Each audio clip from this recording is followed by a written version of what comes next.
If you think you are too smart to fall for a scam, watch out because you are prime to fall for one. We all like to think that we are smart, that we have a solid radar for deception, especially if we've spent years building a career, managing teams, or navigating complex problems and systems. We assume scammers only target the vulnerable young or seniors or the tech illiterate.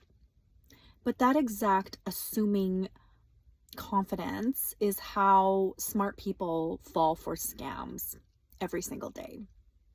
The reality is that highly intelligent, capable people are often the most lucrative targets because their confidence blinds them to their own vulnerability. When you believe that you are too smart to be fooled, you stop looking for the subtle cracks in the narrative being presented to you. And often the scams you fall for leave a far more devastating, expensive impact.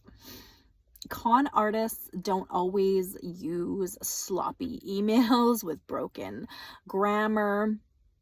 The most dangerous ones operate at the highest levels of sophistication, matching or surpassing your intellectual baseline. Have you ever heard of a long con? This is a highly intricate and highly devastating extended amount of time con. They study institutional workflows, mimic executive communication styles, and exploit the very systems and emotions that you are naturally relying on.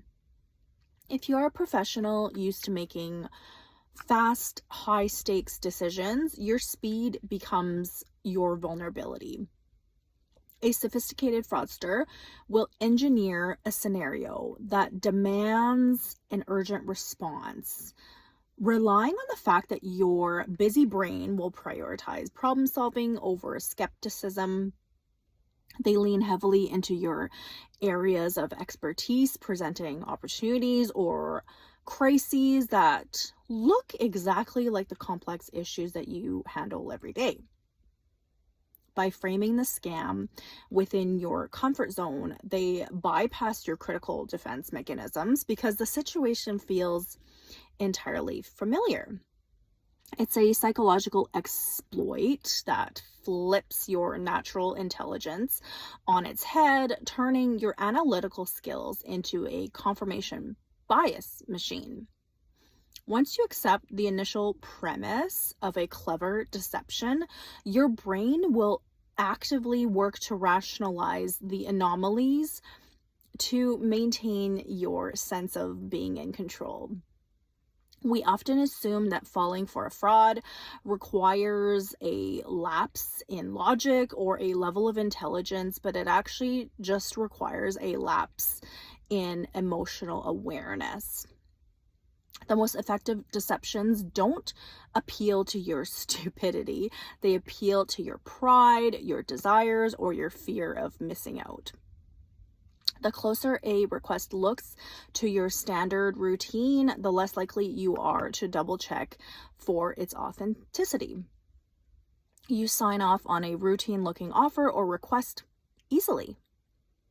The issue to this isn't looking to be smarter than a scammer. It's building a culture of radical, unemotional verification. It means accepting that no matter your title, your intellect, or your experience, you are just as susceptible to a psychological hijack as anyone else. You have to implement rigid operational guardrails that exist completely outside of your personal judgment or intuition. A strict multi-factor verification process for any unusual requests shouldn't feel like a lack of trust. It's the only way to protect a busy system from sophisticated exploitation. We need to apply zero trust philosophy to our personal interactions, financial decisions, and our professional workflows. When a high stakes request lands on your desk, your first thought shouldn't be whether it makes sense. It should be whether the channel it arrived through is reliable and secure.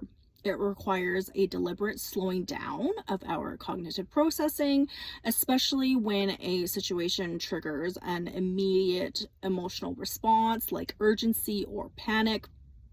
If an email or call makes your heart rate spike, that is an immediate sign to step away from the screen or phone and verify the source through a completely separate channel.